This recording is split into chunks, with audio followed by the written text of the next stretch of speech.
NEET और जे mains के exams के लिए ये वीडियो बहुत हेल्पफुल है। इसमें हम लोग डेली कुछ क्वेश्चंस की प्रैक्टिस करेंगे और कुछ क्वेश्चंस आपको चैलेंज के तौर पर मिलेगा। क्वेश्चंस आपके स्क्रीन पर आएगा, आप स्क्रीन पॉज करके उसे सॉल्व करेंगे। हर क्वेश्चंस के बाद हम लोग जस्ट उसका सॉल्यूशन देखेंगे। इससे आपका प्रिपरेशन बहुत ही बेहतर हो जाएगा। तो आइए शुरू करते हैं। पहला क्वेश्चन आपके स्क्रीन पर, स्क्रीन को पॉज करके सॉल्व कीजिए। अगर आपका जवाब ऑप्शन 1 है तो आप सही है। आइए अब इसका सॉल्यूशन देखते हैं। इस क्वेश्चन में एक वेक्टर लेते हैं F1 equal to 10 newton due east और दूसरा वेक्टर लेते हैं इसके ठीक opposite F2 equal to 10 newton due west. अब इस दोनों का सम क्या हो जाएगा? 0, यानी दोनों एक दूसरे को कैंसिल आउट कर देंगे। सम 0, यानी मिनिमम 2 वेक्टर्स चाहिए किसी भी सम को 0 करने के लिए, बट दोनों वेक्टर्स सेम फिजिकल क्वांटिटी का होना चाहिए। चलिए नेक्स्ट क्वेश्चन पर, and it's right answer is option 3। आइए अब इसका सॉल्यूशन देखते हैं। इस क्वेश्चन में पार्टिकल 3 सेकेंड के बाद इस वॉल को क्रॉस करता है, उसके बाद फिर यहां पर आकर ग्राउंड को हिट करता है। तो यहां से देखते हैं time of flight TF equal to 2u sin theta by g, और यहां से जब वैल्यूज पुट करते हैं तो हमारा आता है 5 सेकेंड, यानी 3 सेकेंड यहां से लेकर वॉल तक आने में, और फिर बाकी T2 equal to 2 second. T2 equal to 2 second. अब इस डायरेक्शन में वेलोसिटी कांस्टेंट है u cos थीटा, इसलिए S2 equal to u cos theta into time of it into T2। इस डायरेक्शन में वेलोसिटी कांस्टेंट है, यह हमारा हो गया u cos theta into T2, यानी वैल्यू पुट कर देता है 50 into cos 30 √3/2 into time T2। यहां से हमारा आंसर आ जाएगा। Next question, and it's right answer is option 3। चलिए सॉल्यूशन देखते हैं। इस क्वेश्चन में एक ब्लॉक को कुछ इस तरह से होल्ड किया गया है, यानी कुछ इस तरह से दबा के एक फोर्स अप्लाई किए हैं कैपिटल F, वॉल के थ्रू नॉर्मल रिएक्शन N है, weight of the body W है डाउनवर्ड डायरेक्शन में, और frictional force F small f upper direction में है। बॉडी चूंकि इक्विलिब्रियम में है इसलिए N equal to capital F and W equal to small f frictional force equal to हम लिख सकते हैं mu n। So W equal to mu n और N इक्वल टू है कैपिटल F, यानी म्यू इंटू कैपिटल F, इसलिए mu F equal to W, यानी F equal to W by mu. Mu का वैल्यू हमेशा लेस देन 1 होती है, mu का वैल्यू लेस देन 1 है। इसका मतलब है ये पूरा रेशियो क्या होगा? ग्रेटर देन 1 होगा, यानी F greater than W। Applied force is greater than wait of the body.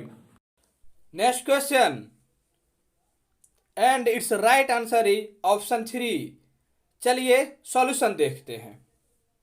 इस क्वेश्चन में एक सर्कुलर ट्रैक है जिसका रेडियस है 400 मीटर, और उसमें एक पार्टिकल मूव कर रहा है किसी v वेलोसिटी से, v equal to 40 metre per second. दिया हुआ है rate of increasing speed. Rate of increasing speed का मतलब है टेंजेंशियल एक्सेलरेशन दिया हुआ है, यानी 80 इक्वल टू दिया हुआ है 3 metre per second square. 80 equal to 3 metre per second square. And AR radial acceleration, AR radial acceleration, इसका फॉर्मूला पता है v स्क्वायर बाय r, यानी 40 इंटू 40 बाय 400। जब AR का वैल्यू पुट यहां से कलेक्ट करते हैं तो ये हमारा होता है 4 मीटर पर सेकेंड स्क्वायर।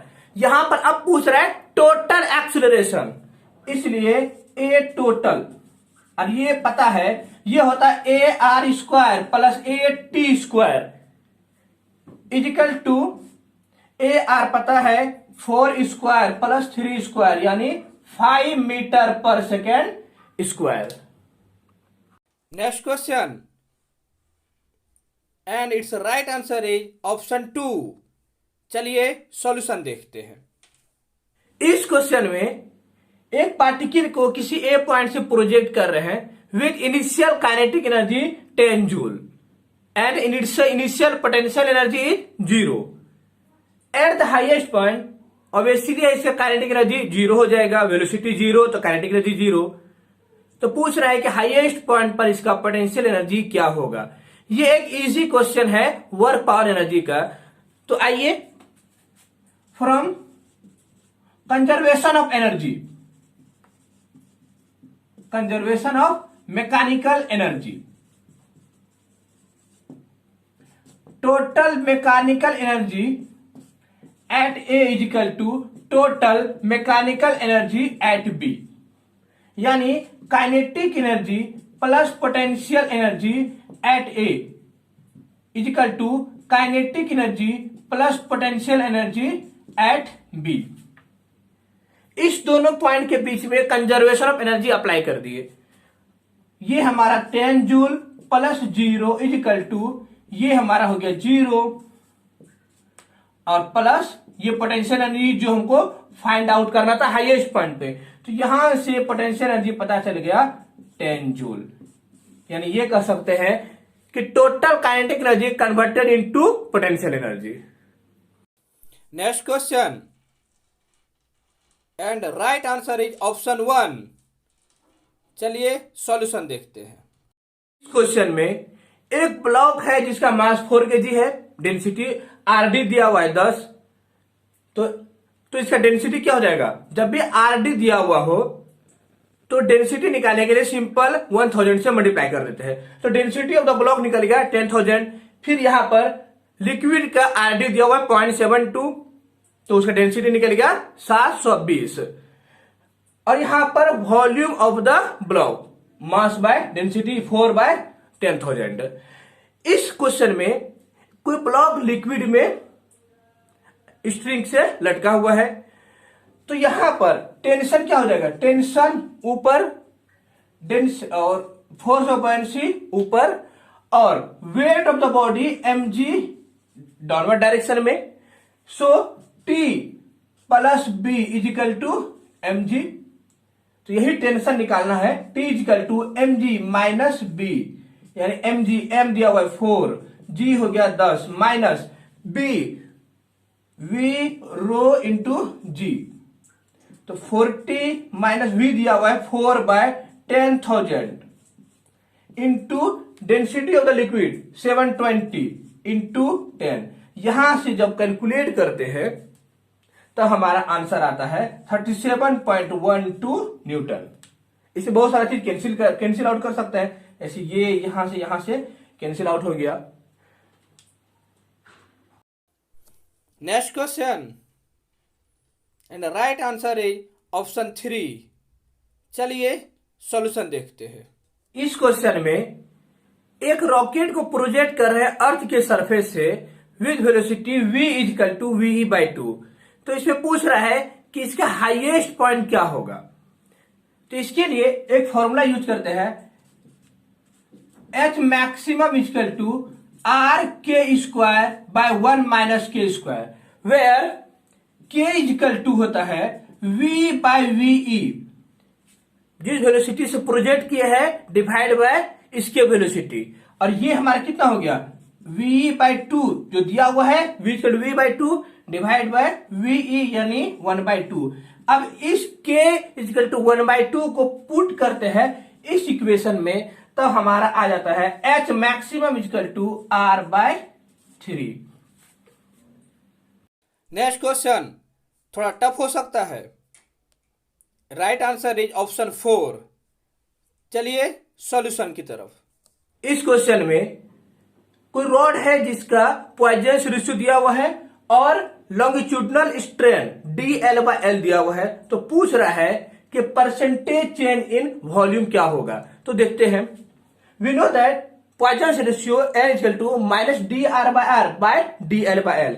यहां से minus D R by R is equal to हो जाएगा n into D L by L, यानी यहां से D R by R equal to निकल जाएगा 0.4 इंटू 2 इंटू 10⁻³ यहां माइनस, तो ये हो जाएगा -0.8 इंटू 10⁻³ अब v equal to pi R square into L, इसलिए dv by V into 100 is equal to 2 into D R by R into 100 plus D L by L into 100।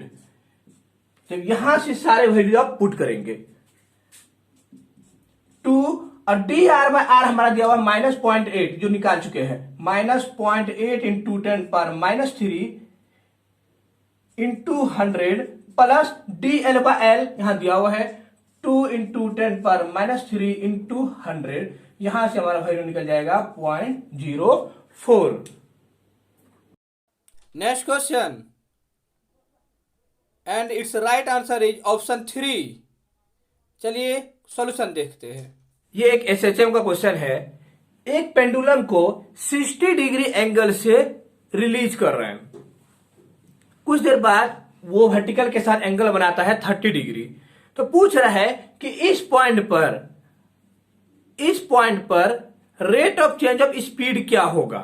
तो अब इसलिए देखते हैं, तो ये हमारा जी डाउनवर्ड डायरेक्शन में, अगर इसका कंपोनेंट लेते हैं तो इस डायरेक्शन में हो जाएगा जी साइन 30, क्योंकि ये वाला एंगल 30 डिग्री है, और इस डायरेक्शन में जी कॉस 30, और यही कंपोनेंट है हमारा rate of change of speed यानी tangential acceleration. So rate of change of speed at B is equal to g sine 30 degree यानी जी इंटू 1/2 यानी 5 metre per second square. Last question and right answer is option 1। चलिए solution देखते हैं। इस question में tension in the string is increased by 69%, तो पूछ रहा है कि फ्रीक्वेंसी में क्या चेंज होगा। तो देखते हैं, दिया हुआ है T2 T1 प्लस T1 का 69%, यहां से आ गया हमारा 1.69 T1। फिर n equal to v by lambda, v equal to √t by mu by lambda, यानी n directly proportional to √t। इसलिए percentage change in frequency n2 minus n1 by n1 into 100, यानी यहां से n2 √t2 minus √t1 bye √t1 into 100। t2 put कर दिया 1.69 t1 √1.69 t1 minus √t1 bye t1 into 100। यहां से t1 पूरा cancel out हो जाएगा, तो हमारा बच जाएगा 1.69 यानी 1.3 माइनस 1 इंटू 100 यानी 30% इंक्रीमेंट होगा। अब आपके लिए चैलेंजिंग क्वेश्चंस, इसका जवाब आप हमें कमेंट बॉक्स में जरूर दीजिए, इससे आपको आपके तैयारी का ग्रास्प पता चलेगा। दोस्तों, आप अपना वैल्यूएबल कमेंट्स हमें जरूर दें, उससे हमें हमारे बारे में फीडबैक पता चलता है। तो फिर मिलते हैं अगले वीडियो में, तब तक के लिए बाय बाय।